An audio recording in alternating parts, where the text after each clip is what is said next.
What if the way we design buildings can help us beat the heat? A few simple changes in our neighborhoods and houses can make a big difference when it comes to super hot weather, and something called the urban heat island, or UHI effect. Ever notice how cities can be way hotter than the areas around them? That's the urban heat island, UHI effect at work. Cities get extra hot because of things like roofs, walls, and roads soaking up the sun's heat. Cars and air conditioners add to the warmth, and without enough trees and plants, it gets even hotter. Climate change is also making this UHI effect even more intense in many cities. Now, cities don't all have the same heat intensity, and some parts in the same city can be hotter than others. If a neighborhood doesn't have many parks, trees, or other cooling elements, it can get way hotter than other places in the same city. What do you think are some of the impacts that the UHI effect can have on your community?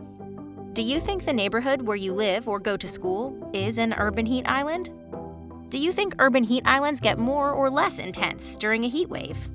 Have you ever tried focusing in a really hot classroom? It's tough. Well, there's a reason for that, and here's how science backs that up. According to the World Health Organization, when it's super hot, thinking, working, and learning become tricky. Extreme heat can even lead to illness and death. Plus, heat isn't great for air quality and can cause issues for health services and infrastructure. So staying cool isn't just about comfort. It's like a superpower for our well-being. When the sun heats up the outside of a building, some of that heat sneaks inside. We call this solar heat gain.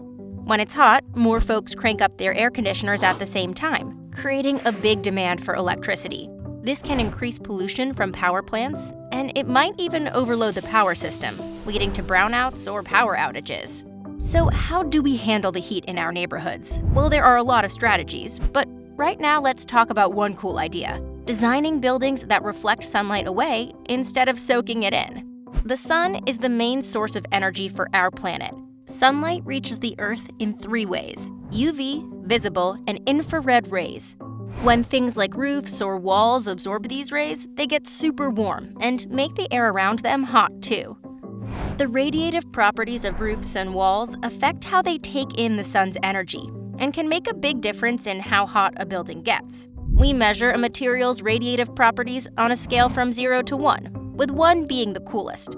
It's like giving each material a score to see how cool it stays in the sun. The higher the score, the cooler it is. Let's talk about the first property, called solar reflectance. This radiative property is the amount of sunlight that bounces off a surface. It is the opposite of solar absorptance, which is the amount of sunlight a surface soaks up. Have you ever touched the outside of a dark car and then a light one on a sunny day? The light car probably feels cooler because it's reflecting more sunlight. Next is thermal emittance. This means how good a material is at letting go of heat it's already absorbed. You've probably felt thermal emittance and maybe even used it to warm up on a cool day. Ever wonder why the side of you facing a fire or hot object gets warm while your back is still cool? That's the thermal emittance from the fire or hot object warming your front side up. Want to get your back warm too? Just turn around. How do you think a building's radiative properties can affect the safety and comfort of occupants during hot times? What about AC use? Do you think the color of a surface can affect its radiative properties?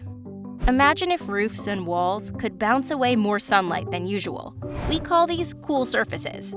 Some materials naturally have the power to reflect more sunlight, like those with white or lighter colors. Imagine throwing on a light t-shirt compared to a dark one on a hot day. Which one makes you feel hotter?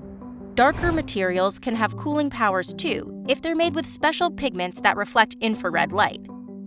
Cool roofs and walls do something awesome. They make outdoor and indoor temperatures cooler. They act like a shield against the sun's heat, helping buildings stay safer and more comfortable. This isn't just good for the planet, it's also a money saver because we use less energy to cool our spaces. Communities have some tricks up their sleeves to save energy and beat the city heat.